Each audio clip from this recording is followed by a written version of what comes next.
that brings us into the point where we start talking about some of our favourite brand activations in games. One of the favourite ones I learned about recently was earlier on the Dreamcast, one of Sonic's trainers were sponsored by an athletic wear company. I can't remember the name of them, but I only found that out recently. And I found that was pretty weird. But I guess the question to the panel would be, what do we think are the most successful brand activations? And then maybe we could start looking at some of the more awkward ones. I could share just, I just say like the most important thing is about authenticity. And it was really critical back in the console days when you were making sports simulation games like a Tony Hawk or a Madden or even a racing game, that, you know, what you're trying to do from a publisher perspective is to build a game that like embrace authenticity. And so we're trying to create a simulation, let's just say in Tony Hawk, of an X Games like competition. And that would include banners in the backgrounds and other things from brands that are not just endemic in the industry, but are also brands that you might see at one of these sporting events. And back in, you know, the days of, when in the 2000s, those were fixed assets that you had to put on there, and actually they didn't move. They stayed in the game forever. And so we had to really put a lens to make sure that these are brands that were authentic, that made sense, and that, you know, and these partners were going to activate those for a long period of time. The beauty of like today's technology, where, you know, whether it's Bidstack and other, you know, games where you could dynamically serve ads into the game, I think opens the door. You still want to be authentic, but you could actually be more timely and sensitive to, like, you know, piping in ads or brands that, you know, you want to associate with these games. And maybe it's just on for a week or 2 weeks when you're live with a marketing launch. But, you know, what we found were the best activations were those that were really authentic and partners that, you know, you would expect to be investing against that consumer segment. Yeah, it just adds to the gaming experience. Does anyone have any more to share? Yeah, I just wanted to second like the same thing James said, that it's and also Will, it's just the appropriateness of the ad is such a big deal. Anyone remember Metal Gear Solid and them doing Doritos, and you could wear a Mountain Dew t-shirt like that didn't fit with Metal Gear. It made no sense, right? So I think the ones that are doing it really well are thinking about it like television product placement, like how non-obtrusive television product placement needs to be effective. Same thing in games. It needs to be non-obtrusive. It doesn't have to not break the fourth wall, so to speak, but it has to not be ridiculous to have in a post-apocalyptic game. Shouldn't have a Geico insurance ad. You know, it just seems weird. So I'm trying to make it appropriate. And I think that's one of the bigger changes with programmatic advertising is with programmatic, the way that it typically works, we plug into agencies that are working on the creative, and doing a creative alignment with content is just so much more powerful. And so I think that's one of the really big bonuses to having to, instead of treating it like out of home, where you've got to come up with a billboard and you place it for 6 months and you bought it. It's more like digital out of home, but in game. It's that kind of native advertising, but with a programmatic appeal. That same creative reflex. Obviously, you have to respect the IP that you're buying into, which I think is increasing. There's one really bad example I came across when I was recently playing a game called Alan Wake, which is you're a horror writer and you're going through the darkness and the shadows, and your torch runs out of batteries every 45 seconds or so. And your sponsor is your battery provider, which was Energizer, I believe. And I grew to really hate this battery company because all it enforced was the fact these batteries never lasted longer than a minute. So any positive brand association they might have had was out the window. I wonder if anyone has any sort of bad examples they could share to that sort of tune. I know we've already had Doritos and Mountain Dew on Metal Gear Solid, but it's always good to reflect.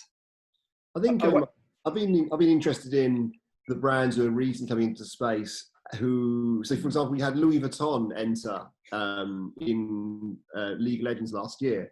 And that is a sort of an activation of a brand where you would have a lot of worries around how they're going to play in the space, and actually pulled it off, actually quite well in the end. So how you get that balance right from being authentic and being genuine, but also maybe you don't have a space to play really, but if you're just really, really cool and you don't actually provide sort of, blanket coverage, and you provide some sort of limited edition drop within a game, that's where I think some sort of, luxury brands can start to play.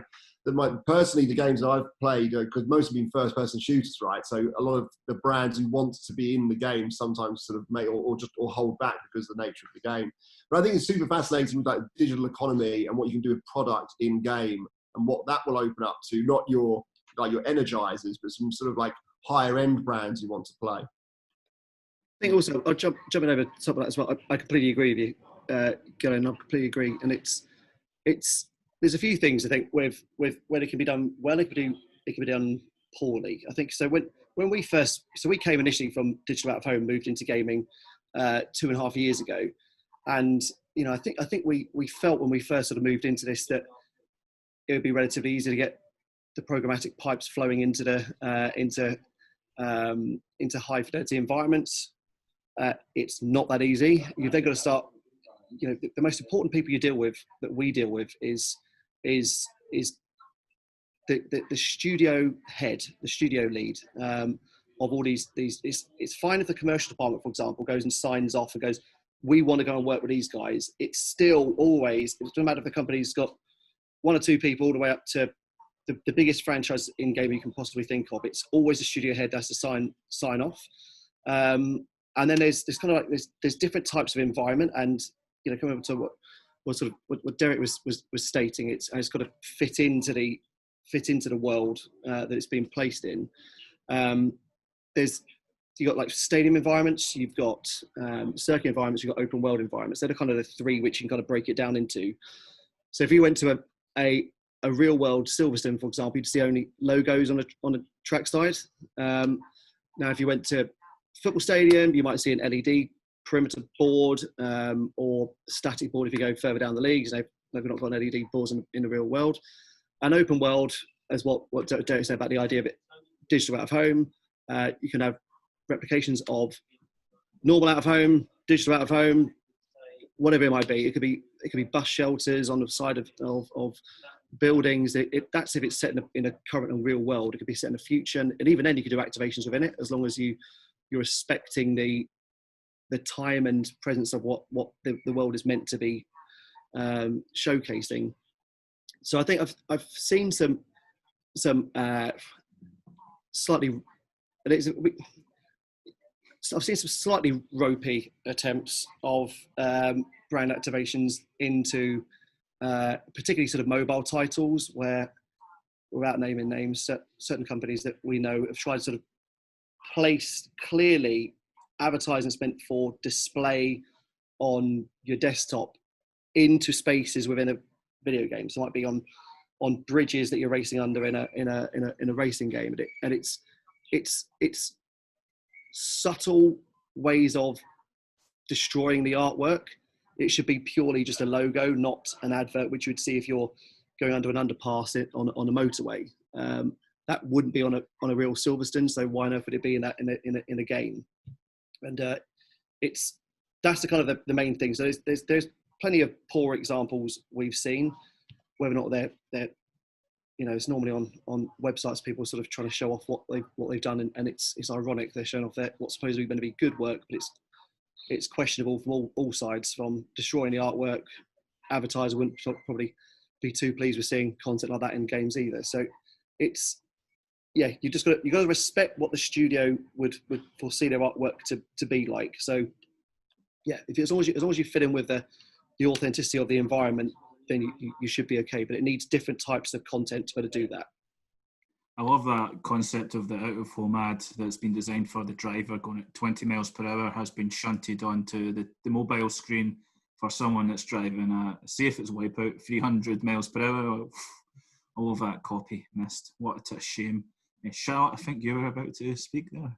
Yes, to James's point, I think it's important for the service providers that are coming into this space to be sympathetic to the games industry, and that these projects are pieces of artwork, that take years and years and, huge passion and dedication. And I think at Bidstack, we have the sort of, we know that there are games that we'll never be able to work in because it just wouldn't look right. It wouldn't fit in with the environment, the universe, all that kind of stuff. So we, and I think we are very understanding of people's protection around their IP and how they want their game to be presented and the sort of brands they want to work with.